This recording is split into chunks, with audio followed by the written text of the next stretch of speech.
এমন এক গল্প শোনাবো যা আমার নন্দ বাবা আমাকে শুনিয়েছিলেন যখন আমি ছোট ছিলাম। কাহিনী একজন সাধু আর একজন বিছের। একবার এক সাধু নদীর পাড়ে স্নান করছিলেন। উনি দেখলেন যে জলের প্রবাহে একটা বিছে ভেসে যাচ্ছে। তার প্রাণ বাঁচানোর জন্য উনি তাকে তুলে নদীর পাড়ে রাখার চেষ্টা করলেন, কিন্তু যেই সেই বিছেকে উনি হাতে তুললেন, সেই বিছে ওনাকে কামড়ে দিল। সাধু আবার চেষ্টা করলেন, সেই বিছেকে হাতে নেওয়াতে সে আবার তাকে কামড়ে দিল। আরও একবার চেষ্টা করাতে ওনার শিষ্য ওনাকে জিজ্ঞেস করল, এ আপনি কি করছেন গুরুদেব? এসব কি হচ্ছে? আপনি তারই প্রাণ বাঁচানোর চেষ্টা করছেন যে আপনাকে কামড়ে দিচ্ছে।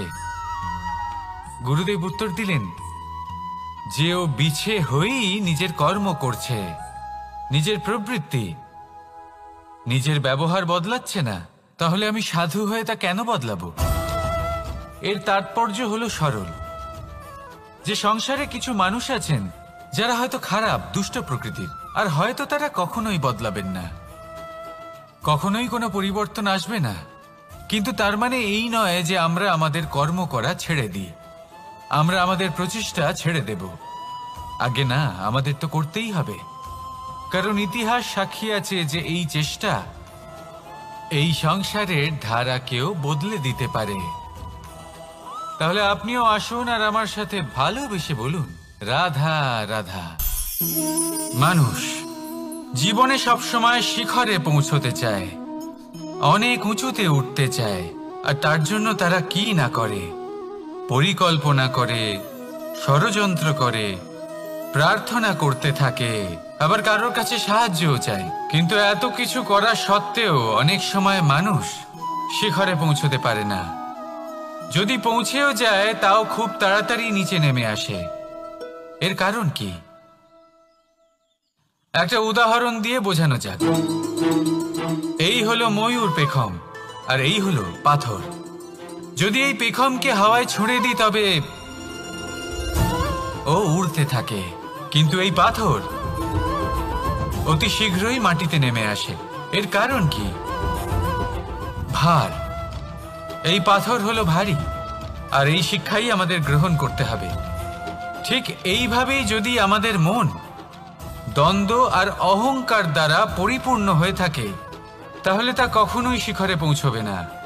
পৌঁছে গেলেও খুব শীঘ্রই মাটিতে নেমে আসবে।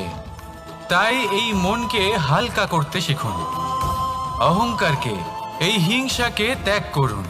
তারপর উঁচুতে উড়ে তো দেখুন কত উঁচুতে উড়তে পারবেন আপনি। আসুন আমার সাথে ভালোবেসে বলুন, রাধা রাধা। মানুষ এক অত্যন্ত বিচিত্র প্রাণী। পরিকল্পনা করে, ষড়যন্ত্র করে, প্রচেষ্টা করে, কাউকে পরাজিত করার চেষ্টাও করে। সাপকে একটা দড়ি মনে করে হাতে চেপে ধরার চেষ্টা করে, কিন্তু একটা কথা বুঝতেই পারে না, সময়ের এই সাপ, এটা হাতে চেপে ধরাই যায় না। আর আপনি যা করবেন তা আবার ফিরে আসবে আপনারই সামনে। দেখুন, এতে কিছুই যায় আসে না যে আপনি কুম্ভকারের পুত্র নাকি কৃষ্ণের পুত্র। যদি আপনি অনুচিত কর্ম করেন তাহলে আপনার সাথেও অনুচিতই হবে। অশুভ কর্ম করলে আপনার সাথেও অশুভই হবে। কুরু বংশ অত্যন্ত মহান বংশ ছিল। এই কুরু বংশ কি হলো তার সাথে?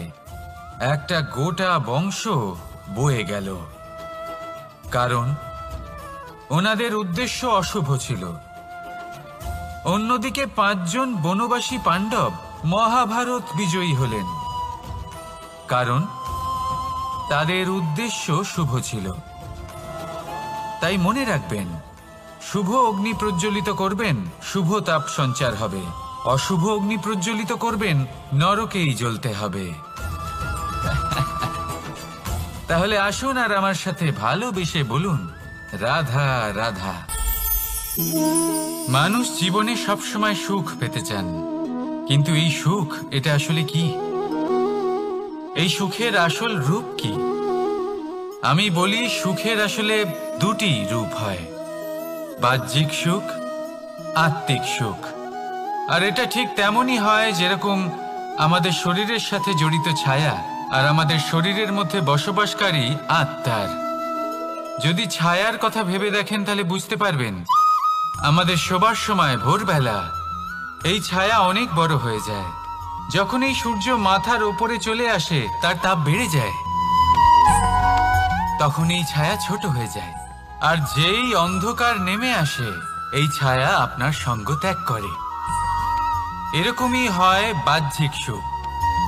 আর এবার কথা বলি আমাদের শরীরের মধ্যে বসবাসকারী এই আত্মা। এই আত্মা কখনো আমাদের সঙ্গ ত্যাগ করে না, সব সময় আমাদের সাথে জড়িয়ে থাকে। এরকমই হয় আত্মিক সুখ, যা সব সময় আমাদের সাথে থাকে। আত্মিক সুখ কারোর সেবা করে, আত্মিক সুখ কাউকে সাহায্য করে, আত্মিক সুখ প্রেম বোধের, যা কখনো আমাদের সঙ্গ ত্যাগ করে না।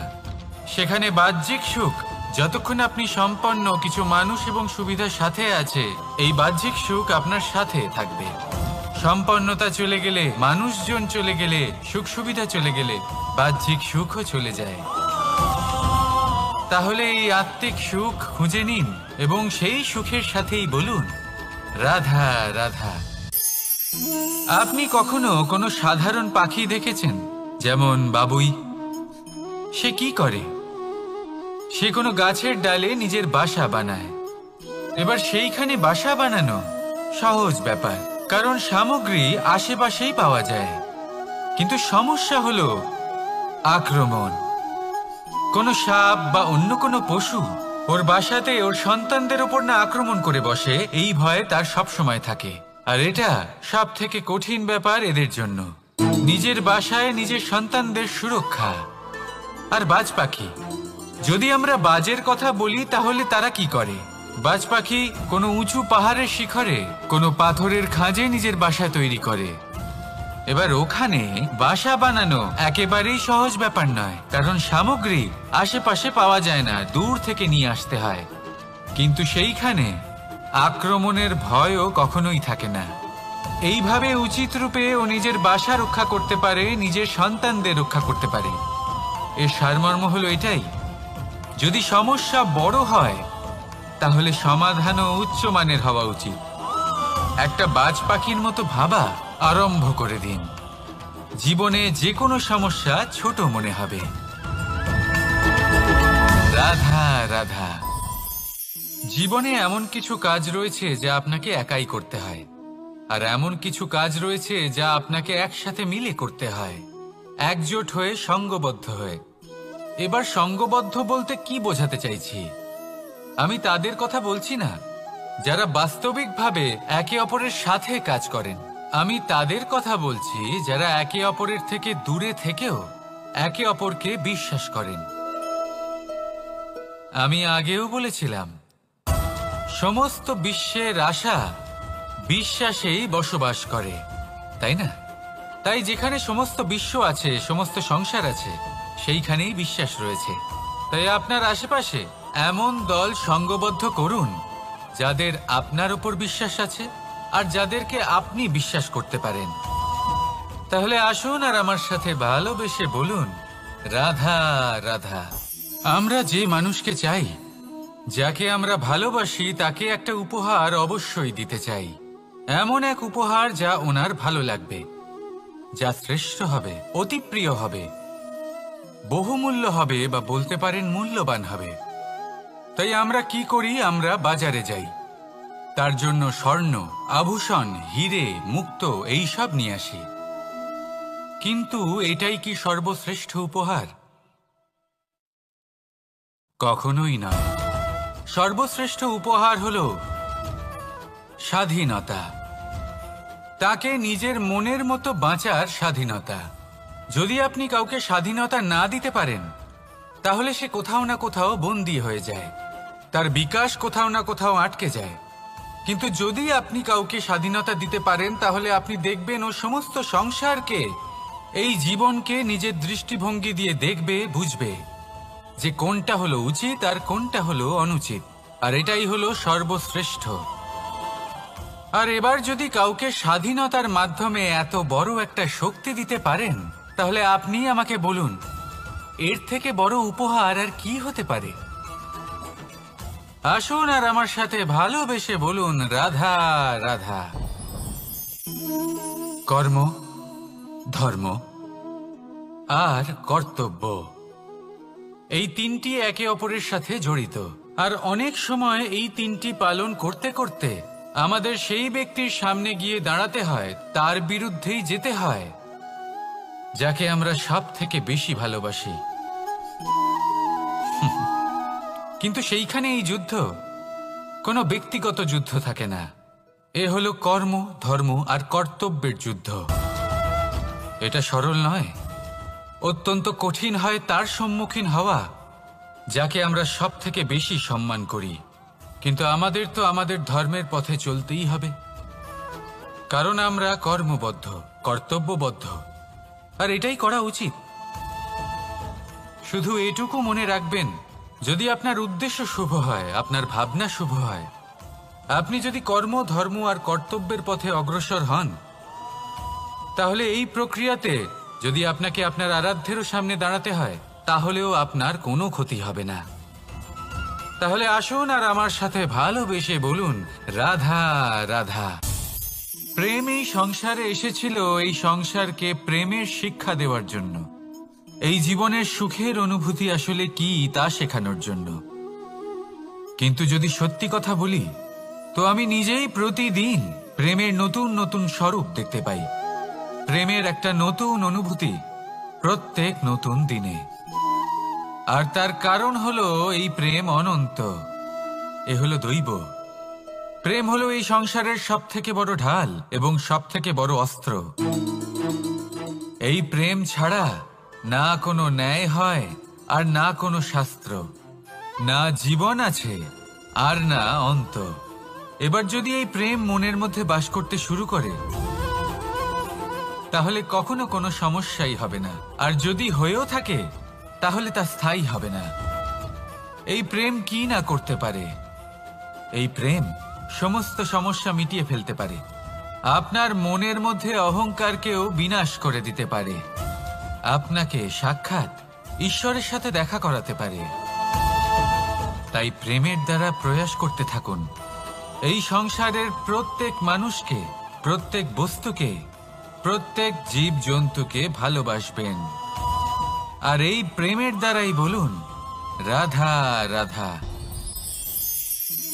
মানুষ অসুস্থ কেন হন? শারীরিক দুর্বলতার কারণে? না, মানুষ অসুস্থ হন তার মানসিকতার কারণে, তার বিবেকের কারণে, তার কর্মের কারণে, তার ক্রোধের কারণে। আর যখন কেউ সুস্থ হন, ঠিক হয়ে যান, তার মানে এটা নয় যে শুধু ওষুধের জন্য তিনি সুস্থ হয়েছেন। না, এটা কারোর তার প্রতি প্রেমের প্রভাব, বিশ্বাসের প্রভাব, সম্বলের প্রভাব। শুধুমাত্র ওষুধ দিয়ে কিছুই হয় না। যদি মনে প্রেম থাকে, বিবেক থাকে, বিশ্বাস থাকে, সম্বল থাকে, তবেই সেই ওষুধ কাজ করতে পারে। তাই মনে রাখবেন, এই জীবন হলো অত্যন্ত ছোট। মনে প্রেম ভাব রাখুন, মিত্রতা করুন, শত্রুতা নয়, ভালোবাসুন, বিদ্বেষ নয়। আর এই ভালোবাসার সাথেই বলুন, রাধা রাধা। জীবন, এই জীবনের সত্য কি? জন্ম, যেখান থেকে জীবন আরম্ভ হয়, নাকি সমাপ্তি? মৃত্যু, যেখানে জীবন শেষ হয়ে যায়। জীবনের সত্য এটা নয়, সব কিছু এটা নয়। ভালো করে ভেবে দেখলে কিছুই যায় আসে না যে আপনার জন্ম কোথায় হয়েছে, কিভাবে হয়েছে। এতেও কিছু যায় আসে না যে আপনার মৃত্যু কোথায় হবে, কিভাবে হবে। যায় আসে তখন, গুরুত্বপূর্ণ হলো এটাই যে জীবন আপনি যাপন করেছেন তার উদ্দেশ্য কি ছিল, কি ভাবনা নিয়ে আপনি বেঁচেছেন। এখন যদি আপনি এমন কিছু করেন যার দ্বারা এই সংসার আপনার থেকে জীবন যাপনের প্রেরণা পেতে পারে, মৃত্যুর পরেও আপনার কর্ম দেখে তা স্মরণ করে জীবনে বাঁচতে শেখেন, তাহলে তার তাৎপর্য হলো আপনি নিজের কর্মের দ্বারা, নির্বাচনের দ্বারা অমর হয়ে গেছেন। দেখুন, জীবনে দুশ্চিন্তা করা হলো বৃথা, মৃত্যুর ভয়ও হলো বৃথা। কারণ আত্মা কখনো মরে না, তাকে কেউ শেষ করতে পারে না, না কাল, না মৃত্যু, আর না সময়। যদি এমন কিছু থাকে যা আপনার আত্মাকে শেষ করে দিতে পারে, তাহলে তা আপনারই নিজের দুষ্কর্ম। তাই এই যে জীবনকাল আপনার কাছে রয়েছে, তাতে শুধু শুভ কর্ম করুন, দুশ্চিন্তা করা ত্যাগ করুন। এমন কর্ম করুন যা দেখে সংসার উচিত পথে চলে আসবে, শুভ কর্ম করবে। যদি আপনার মৃত্যুর পরে সংসার আপনাকে স্মরণ করে শিক্ষা লাভ করে, উচিত পথে চলে, প্রেরিত হয়, তাহলে আপনিও অমর হয়ে যাবেন। আসুন আমার সাথে ভালোবেসে বলুন, রাধা রাধা। কথায় আছে, যা কিছু অন্তর থেকে নিঃসৃত হয় তা অশুভ হয় না। অশুভ হলো সেই বোধ, সেই ইচ্ছে যা অন্তর থেকে নিঃসৃত হলেও কখনোই বিবেকের দ্বারা পরখ করা হয় না। এমনই একটা অনুভূতি হলো ক্রোধ। এই ক্রোধ আপনার বিবেকই হরণ করে নেয়, আপনার করুণা হরণ করে নেয়। আপনি ভাবনা চিন্তা করার যোগ্যতাই হারিয়ে ফেলেন। এবার যদি আপনি সংসারকে নিয়ন্ত্রণ করতে চান, ভবিষ্যতের ওপর নিয়ন্ত্রণ রাখতে চান, বর্তমানের ওপর নিয়ন্ত্রণ রাখতে চান, তাহলে প্রথমে নিজের ক্রোধের ওপর নিয়ন্ত্রণ করা শিখতে হবে। কারণ এই ক্রোধ আপনার বন্ধু নয়, এ আপনার শক্তি নয়, এ হলো আপনার দুর্বলতা। আর এটা শত্রুর শক্তি বাড়িয়ে তোলে, আর শেষ পর্যন্ত ক্ষতি আপনারই হয়। তাই এই ক্রোধকে নিজের নিয়ন্ত্রণে রাখুন। অশুভ মন্তব্য আপনা থেকেই অসফল হয়ে যাবে। আসুন আমার সাথে ভালোবেসে বলুন, রাধা রাধা। প্রশান্তি জড়িত নিদ্রা মানুষের জীবনের একটা অত্যন্ত গুরুত্বপূর্ণ সুখ এবং প্রয়োজনীয়তাও। দেখতে গেলে এই সংসারের প্রত্যেক পশু পাখি, প্রত্যেক জীব অবশ্যই নিদ্রা প্রাপ্ত করেন, কিন্তু মানুষ, যার মধ্যে বিচার বিবেচনা করার শক্তি অন্যদের থেকে অনেক বেশি, তার কিন্তু ঘুমের কিছু সমস্যা অবশ্যই হয়। কি বলেন, তাই তো? এবার এর কারণ কি? চিন্তা। এবার চিন্তা আমাদের সবার জীবনে আছে। আমরা সকলে জানি যে চিন্তা কখনো আমাদের সাহায্য করে না, তাও আমাদের জীবনে আছে। কেন? চিন্তার মাধ্যমে কি কখনো কোনো সমস্যার সমাধান হয়েছে? অর্থের চিন্তা করলে কি অর্থ লাভ হয়? ভবিষ্যতের চিন্তা করলে কি ভবিষ্যৎ ঠিক হয়ে যায়? স্বাস্থ্যের চিন্তা করলে কি স্বাস্থ্য নিজে থেকেই ঠিক হয়? হয় না। তাহলে এই সব কিছু থেকে আমাদের একটা ছোট্ট শিক্ষা অবশ্যই লাভ করা উচিত। আপনিও আপনার কাঁধ থেকে চিন্তার এই বোঝা নামিয়ে ফেলুন। আর ইচ্ছে, এই সব ইচ্ছে একত্রিত হয়ে আমাদের মনে চিন্তা উৎপন্ন করে। তাই এই চিন্তাগুলিকে ত্যাগ করুন। প্রকৃতির প্রেমের ওপর বিশ্বাস রাখুন। মনে রাখবেন, যিনি চিন্তা মুক্ত হবেন তিনি চিতা মুক্ত হবেন। সুখের নিদ্রা প্রাপ্ত করুন, আর নিদ্রায় যাবার আগে আমার সাথে ভালোবেসে বলুন, রাধা রাধা। মহাদেব সেই দেবতা যিনি মহান, যাকে দেবতাদের দেবতা বলা হয়, যিনি হলেন আমার আরাধ্য। কখনো আপনার মনে এই প্রশ্ন এসেছে যে শিবকেই কেন মহাদেব বলা হয়, অন্য কোনো দেবতাকে কেন বলা হয় না? সেই কারণ মহাদেবের মধ্যে, ওনার মধ্যে এমন এক বিশেষ গুণ রয়েছে যা অন্য কারণ নেই। তা হলো নিঃস্বার্থ হয়ে মানুষের সেবা করা। যদি প্রয়োজন পড়ে, যদি সৃষ্টির পথে বিনাশের কালো মেঘ ছেয়ে থাকে, তখন নিজের প্রাণের চিন্তা না করে হলাহল পান করার জন্য প্রস্তুত থাকেন মহাদেব। আর এই অদ্বিতীয় ত্যাগের জন্যই শিবকে মহাদেব বলে ডাকা হয়।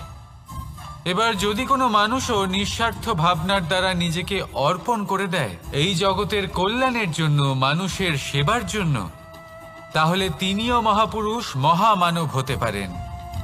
যদি কেউ অভুক্ত থাকেন, তাহলে নিজের থালা থেকে অর্ধেক খাবার তাকে দিয়ে দিন। যদি কেউ অসুস্থ হন, তাহলে তাকে সেবা করার, চিকিৎসা করার চেষ্টা করুন। এই জীবন শুধু নিজের জন্য নয়, অন্যদের প্রতি, সমস্ত সংসারের প্রতি উৎসর্গ করুন। যদি এই সব মানুষ শিখে যান তাহলে তিনি মহাদেবের পথে অগ্রসর হতে পারেন। যদি মানুষ নিঃস্বার্থ ভাবনার দ্বারা এই সংসারের সেবা করতে শিখে যান তাহলে তিনি নিশ্চিত রূপে মহামানব অবশ্যই হতে পারবেন। আসুন আমার সাথে ভালোবেসে বলুন, রাধা রাধা। স্বর্ণ, হিরে, মুক্ত, মানিক, এই সব কিছুকে আগে পাথর বলা হতো। তাহলে এমন কি হলো যে এদের রত্ন বলা হয়? আর রত্ন তা বাস্তবে আসলে কি? এটা হলো সেই পাথর যাকে আগে আগুনের তাপ সহ্য করতে হয়েছে, পরখ করা হয়েছে, যাচাই করা হয়েছে, এদের কাটার চেষ্টা করা হয়েছে, কিন্তু তারা কখনোই নষ্ট হয়নি, বরং তারা আরো উদ্ভাসিত হয়েছে, আরো উজ্জ্বল হয়েছে, এই সংসারে আরো প্রকাশ ছড়িয়ে দিয়েছে। সেই জন্য এরা হলো এত অমূল্য, সেই জন্য এরা হলো বহুমূল্য, সেই জন্য এদের রত্ন বলা হয়। এবার মানুষের কাছেও এই নির্বাচনের অধিকার রয়েছে যে আমরা শুধু পাথর হয়ে থাকব নাকি রত্ন হয়ে থাকব। কিভাবে? আমাদের জীবনেও অনেক সমস্যা রয়েছে, বাধা আছে, বিপত্তি আছে। আমরা সেই বাধার তাপে উত্তপ্ত হই, এই সমস্যা আমাদের কাটার চেষ্টা করে। অনেক মানুষ বিভিন্ন পরিস্থিতি আমাদের ভাঙার চেষ্টা করে, কিন্তু আমাদের নষ্ট হলে চলবে না। যেভাবে এই রত্ন সমস্যার সম্মুখীন হয়ে পাথর থেকে রত্ন হয়েছে, সেইভাবেই আমাদেরও আমাদের সমস্যার সম্মুখীন হয়ে রত্ন হয়ে উঠতে হবে, এই সংসারে প্রকাশের স্রোত হয়ে উঠতে হবে। তাহলে এটাই করুন আর আমার সাথে ভালোবেসে বলুন, রাধা রাধা। সংসারে সব থেকে বড় শক্তি আসলে কি? কেউ বলবেন শারীরিক শক্তি, কেউ বলবেন অস্ত্রের শক্তি, কেউ বলবেন জ্ঞানের শক্তি। ঠিক আছে, কিন্তু যদি আমি বলি সংসারের সব থেকে বড় শক্তি হলো শক্তি কোনো এক তথ্যের, আগে হ্যাঁ, তথ্য। এই তথ্য নিজেই কিন্তু খুব শক্তিশালী, অত্যন্ত শক্তিশালী অস্ত্র হলো এই তথ্য। আর সত্যি বলতে অনুচিত তথ্যের থেকে অনেক বেশি ঘাতক হলো অসম্পূর্ণ তথ্য। যেরকম আজ শাম্ব রুক্মির সাথে করেছে, ওকে অসম্পূর্ণ তথ্য দিয়েছে, তার ফলে বিনাশ হলো। যদি এইভাবেই আপনার কাছেও কোনো অসম্পূর্ণ তথ্য আসে, আর যদি আপনি তা পরখ না করে দেখেন, যাচাই না করে দেখেন, আর নিজের কর্ম করেন, তাহলে উত্থানের বদলে আপনি পতনের সম্মুখীন হবেন, বিকাশের বদলে আপনার বিনাশ হয়ে যাবে। মনে রাখবেন একটা অত্যন্ত গুরুত্বপূর্ণ কথা, সঠিক তথ্য পাওয়া সঠিক তথ্য দেওয়ার থেকে অনেক বেশি গুরুত্বপূর্ণ। আশা করি এই কথা আপনি বুঝেছেন। জীবনে যখনই কোনো তথ্য আপনি পাবেন, সেই বিষয়ে ভেবে দেখুন, পরখ করে দেখুন, যাচাই করুন, তারপর নিজের কর্ম করুন। আর আমার সাথে ভালোবেসে বলুন, রাধা রাধা। ধর্ম এবং প্রেম, এই দুই হলো একই মুদ্রার দুই পিঠ। যদি এদের মধ্যে কোনোটা নষ্ট হয়ে যায় তাহলে দ্বিতীয়টাও থাকে না। কখনো ভেবেছেন এমন কেন হয়? তার জন্য আগে আপনাকে বুঝতে হবে যে ধর্ম আসলে কি। ধর্ম সেটাই যা এই সংসারের প্রত্যেক মানুষকে একে অপরের সাথে সুখ এবং শান্তিতে থাকতে প্রেরণা যোগায়। এই প্রেরণার আধার হলো প্রেম। প্রেম সেটাই যা আপনার মধ্যে অন্য কারোর প্রতি করুণাবোধ জাগিয়ে তোলে, সম্মান জাগিয়ে তোলে। এবার যদি প্রেম চলে যায় তাহলে সবার আগে বিনাশ হবে সম্মান আর করুণাবোধের। এবার যেখানে না প্রেম রয়েছে, না সম্মান রয়েছে, না করুণা রয়েছে, সেখানে ধর্ম কিভাবে বাস করবে? অশুভ ইচ্ছে জাগ্রত হয়ে ওঠে, ক্রোধ জাগ্রত হয়ে ওঠে, অহংকার জাগ্রত হয়ে ওঠে, আর তারপর আরম্ভ হয় অধর্মের। তাই যা যা ভাবনা আপনার অন্তরে প্রবেশ করছে করতে দিন, কিন্তু যাই হোক না কেন এই প্রেমকে নিজের থেকে দূরে যেতে দেবেন না। এই প্রেমকে চিরকাল নিজের কাছে রাখুন, নিজের হৃদয়। আর এই প্রেম ভাব নিয়ে বলুন, রাধা রাধা। এই সংসারে আমাদের জীবনের সব থেকে বড় দোষ কি আপনি জানেন? কেউ বলবেন লোভ, কেউ বলবেন লালসা, কেউ বলবেন অসত্য। দেখুন, দুঃখের মূল কারণ হলো পরিশ্রম না করা। কিছু মানুষ ভাবেন যে আমি জীবনে কোনো পরিশ্রম করব না, অথচ আমি সবকিছু প্রাপ্ত করতে চাই। আর এমন এক কারণের জন্যই দূতের মতো খেলা আমাদের জীবনে প্রবেশ করার সুযোগ পায়। দূত। এই দূত আসলে কি? দূত অর্থাৎ কোনো পরিশ্রম ছাড়াই অন্য কেউ পরিশ্রম করে যা অর্জন করেছেন, যে সুখ সুবিধা অর্জন করেছেন, তা নিজের জন্য শুধুমাত্র একটা খেলার মাধ্যমে নিজের করে নেবার ইচ্ছে। আর এই ইচ্ছে অত্যন্ত বিনাশকারী হতে পারে। এই ইচ্ছে যদি আপনার বিবেক, আপনার মন, আপনার চেতনা, আপনার ভাবনা প্রবাহিত করে ফেলে, তারপরে আপনি চেষ্টা করতে শুরু করে দেবেন, আর সেইখান থেকেই আপনার পতন শুরু হবে। এই চেষ্টা করবেন যে অন্য কারোর জীবনের সমস্ত ধন, তার সমস্ত জীবন সম্পূর্ণভাবে নিজের করে নেওয়ার। কারণ প্রথমে আশা জাগ্রত হয়, আর এই আশা হতাশায় পরিণত হতে সময় লাগে না। এই হতাশা কুণ্ঠায় পরিণত হতে সময় লাগে না, কুণ্ঠা লোভে পরিণত হতে সময় লাগে না, আর এই লোভ প্রতিশোধ স্পৃহাতে পরিণত হতে সময় লাগে না। আর যখন এই সব কিছু হয়, আপনি দুষ্ট হয়ে যান। আর সবাই জানেন যে প্রত্যেক দুষ্ট ব্যক্তির পতন হলো অবশ্যম্ভাবী। তাই নিজেকে দূতের থেকে দূরে রাখুন আর পরিশ্রমকে নিজের কাছে টেনে নিন। জীবনে আপনার যা যা স্বপ্ন রয়েছে, যা আপনি করতে চান, শুধুই পরিশ্রম দ্বারা অর্জন করুন। তাহলে তাই করুন, আর আমার সাথে ভালোবেসে বলুন, রাধা রাধা। জীবনে কিছু শেখা অত্যন্ত গুরুত্বপূর্ণ। এবার কি কি শিখতে হবে, সেই সব শেখানোর জন্য অনেক শিক্ষক রয়েছেন। কিন্তু কি শিখবেন না আর কি করবেন না, এটা আমাদের নিজের অভিজ্ঞতা দিয়েই শিখতে হয়। কিন্তু তার মানে এটা নয় যে যদি আপনাকে শিখতে হয় যে আগুনের তাপ কতটা, আপনাকে আগুনের মধ্যে হাত দিতে হবে। না, অন্য কারোর অভিজ্ঞতা দ্বারাও শিখতে পারেন। প্রশ্ন শুধুমাত্র একটাই যে আপনি কি শিখতে চান নাকি চান না। যদি আপনি এটাই ভাবেন যে আমি শুধুই নিজের অভিজ্ঞতা দ্বারাই শিখতে চাই, তাহলে জীবনকাল ছোট মনে হবে, অনেক কিছুই শিখতে পারবেন না। তাই নিজের সাথে সাথে বড়দের অভিজ্ঞতা দ্বারাও শেখা শুরু করে দিন। এই সংসারের অভিজ্ঞতা দ্বারা শিখতে শুরু করে দিন। আর এটা নিশ্চিত রূপে শেখা আবশ্যক যে কখন কি করবেন না, কোথায় থামতে হবে আর কোথায় থামবেন না।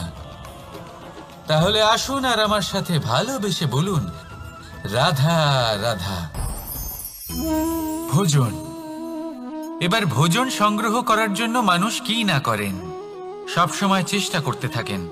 ফসল উৎপাদনের জন্য অনেক পরিশ্রম করতে থাকেন, কিন্তু অনেক সময় অনেক পরিশ্রম করার পরেও ফসল ভালো উৎপাদন হয় না। এর কারণ কি? কারণ হলো এটাই যে আপনি পরিশ্রম হয়তো অনেক করেছেন, কিন্তু আপনার নজর তো সেই বীজের দিকে ছিলই না যা আপনি রোপণ করেছেন।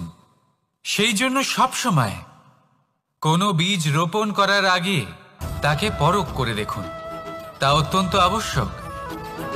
আর সেইভাবেই যখনই কোনো কর্মের প্রশ্ন আসে, তাহলে সেখানে শুধুমাত্র পরিশ্রম যথেষ্ট নয়। সেই কাজের প্রতি আপনার কর্তব্য কি, আপনার উদ্দেশ্য কি, সেটা জানা হলো অত্যন্ত গুরুত্বপূর্ণ। তাই কর্ম করুন, কিন্তু সেই কর্মের প্রতি আপনার যা উদ্দেশ্য তার মাহাত্ম্য বুঝতে চেষ্টা করুন। তাহলে আসুন আমার সাথে ভালোবেসে বলুন, রাধা রাধা। ফলটা দেখছেন আপনি? এটা সেই ফল যেটা গাছের সবচেয়ে উঁচু ডালে পাওয়া যায়, কিন্তু যখন এটা খসে পড়ে তখন এটা আকাশের দিকে যায় না যা ওপরে আছে, সে যায় সেই ভূমির দিকে যে নিচ থেকে তার দিকে তাকিয়ে থাকে। কেন? কারণ এই ফলের নিজের উচ্চতার ধারণা মাটির থেকে নিজের দূরত্ব দেখে হয়। এই ব্যাপারটাই আমাদের মানুষের জন্যও খাটে। যদি আপনি সম্পন্ন হন, তাহলে তাদের সাহায্য অবশ্যই করবেন যাদের সামর্থ্য আপনার থেকে কম। যাদের সাহায্যের অত্যন্ত প্রয়োজন। আপনার সামর্থ্য বেশি কারণ তাদের আপনার থেকে সামর্থ্য কম। দেখুন, জীবনে আনন্দ শুধু বড় হওয়ায় নয়, বরং তাদের সাহায্য করেও আছে যারা কোনো কারণবশত আপনার থেকে নিচে রয়ে গেছেন। আর যখন একটা ফল এই কথাটা বুঝতে পারে, তখন আপনি নয় কেন? রাধা রাধা। সময় বড়ই বিচিত্র অনুভব দেয়। যখন অপেক্ষা করছেন তখন অনেক লম্বা হয়ে যায়। প্রতিটা মুহূর্ত একটা গোটা দিনের মতো মনে হয়। ঠিক সেইভাবেই যদি কোথাও যেতে দেরি হয়, তখন সময় দৌড়তে থাকে। প্রসন্নতায় বয়ে যায় আর নিরাশায় থমকে যায়। আপনদের সাথে থাকলে সময়ের খেয়ালই থাকে না। শত্রুদের সাথে থাকলে সেই সময়ই খারাপ হয়ে যায়। কিন্তু এটাই কি সত্যি বাস্তব? না, সময় তো সময়ই হয়, নিজের গতিতেই চলে সে। শুধু সেই গতির আভাস আমাদের মানসিক অবস্থা অনুযায়ী বদলে যেতে থাকে। তাই এই সমস্যা সময়ের নয়, আমাদের মানসিকতা। তাই নিজেকে খুশি রাখুন, অন্যদেরও খুশি রাখুন। আগের সমস্ত ঘটনা ভুলে যান আর একটা উজ্জ্বল ভবিষ্যতের দিকে অগ্রসর হন। সময় সবসময় ভালোই লাগবে। প্রেম করুন সবার সাথে, সময় সবসময় সুখেই কাটবে। রাধা রাধা। অগ্নি জীবনে খুব মহত্বপূর্ণ হয়। এই অগ্নি উজ্জ্বলতা হয়ে আমাদের জীবিত রাখে। কিন্তু ভাবুন, যদি এই উজ্জ্বলতা ক্রোধের অগ্নি হয়ে দিকভ্রষ্ট হয়, তাহলে কি হবে? একটা ছোট পাতা দিয়ে শুরু করে গোটা বনকে ছারখার করে দিতে পারে। ঠিক সেরকমই মানুষের ক্রোধের আগুনও অন্যদের তো ভস্ম করেই, কিন্তু তার পূর্বে স্বয়ং নিজেকেই ভস্ম করে দেয়। তাহলে কি করা যায়?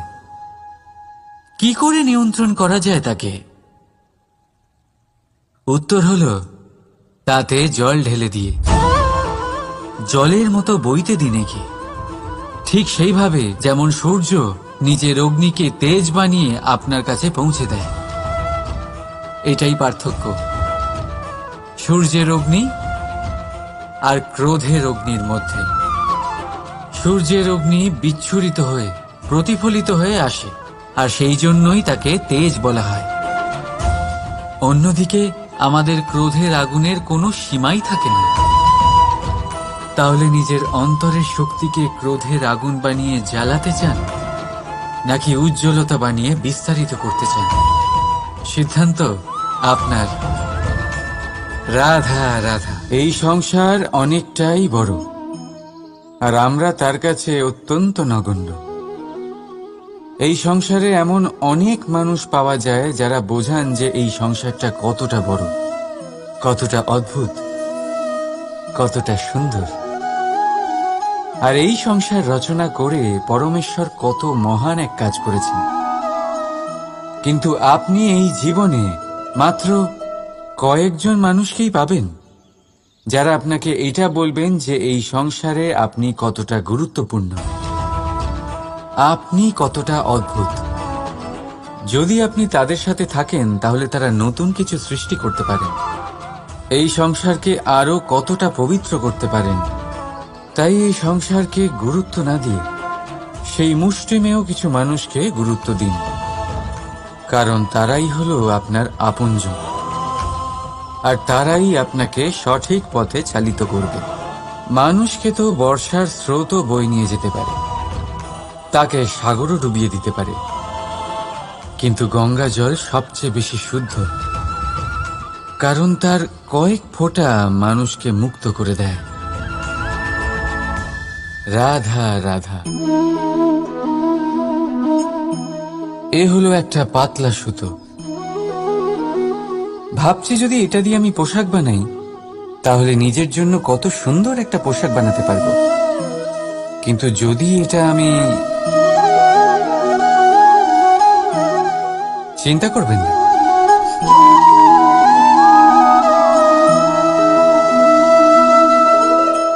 দেখুন এই সুতো জোড়া লেগে গেল। শুধু পার্থক্য হচ্ছে এটাই যে আগের মতো এটা আর সরল নেই, আর এটার দৈর্ঘ্য আগের থেকে কিছুটা কমে গেছে। এই সংসারে প্রেমের সাথেও ঠিক এটাই হতে পারে। প্রেমের এই সুতো যা দুই মানুষকে একসাথে বেঁধে রাখে, অহংকার আর স্বার্থের আঘাত সে সহ্য করতে পারে না, ছিঁড়ে যায়। চেষ্টা করলে আবার এই সম্পর্ক হয়তো জোড়া লাগতে পারে, কিন্তু তা আগের মতো কখনোই থাকে না, কারণ মনে গিঁট পড়ে যায়। সেই জন্য প্রেমকে স্নেহের সাথে সামলে রাখুন, অহংকার আর স্বার্থের থেকে দূরে থাকুন। রাধা রাধা। আগুন কি করে? জ্বালায়। সেটা কাঠই হোক, কয়লা হোক, বস্ত্র হোক, যাই আপনি আগুনে দেবেন তা ভস্ম হয়ে যাবে। কিন্তু সোনা, যদি আপনি সোনা আগুনে ফেলেন তাহলে তা কুন্দন হয়ে নিজের অস্তিত্ব তৈরি করে। যদি আপনি লোহা গরম করেন তাহলে তা ইস্পাত হয়ে যায়।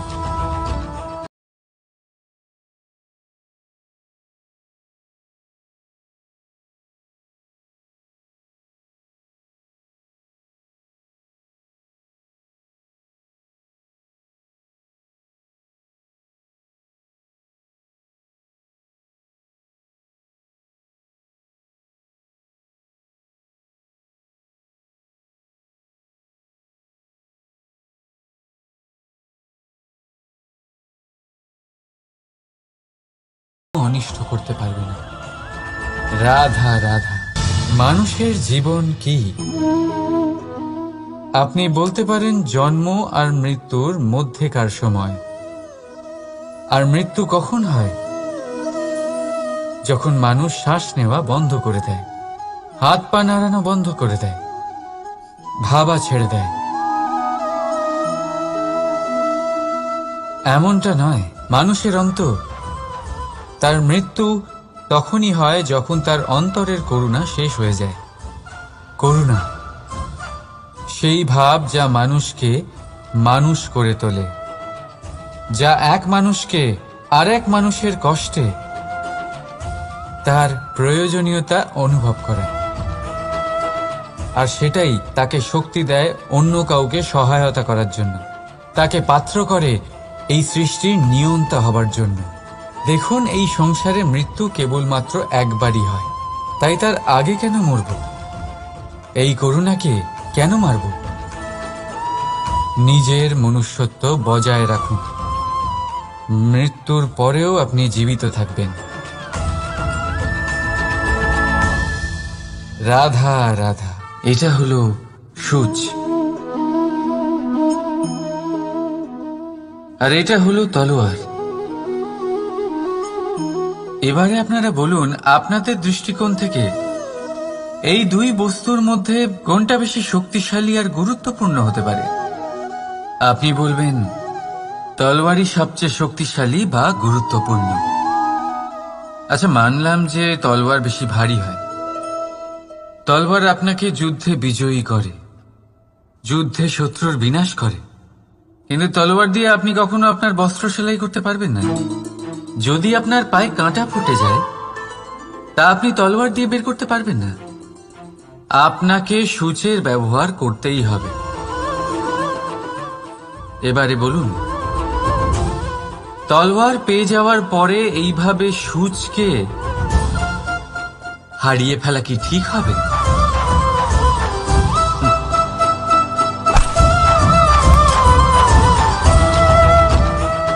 ঠিক সেইভাবেই জীবনে সম্পন্ন বন্ধু পাওয়ার পরেও আপনার সেই বন্ধুদের হারাবেন না যারা কম সম্পন্ন, দরিদ্র। কারণ তারা আপনার সাথে তখন ছিলেন যখন আপনি কিছুই ছিলেন না, আর জীবনে দরকার পড়লে তারাই আপনার কাজে আসবে, সম্পন্ন বন্ধু নয়। তাই যাকে ভালোবেসেছেন তার সাথে বন্ধুত্ব পালন করুন। চিত্ত আনন্দে জেগে উঠবে। রাধা রাধা।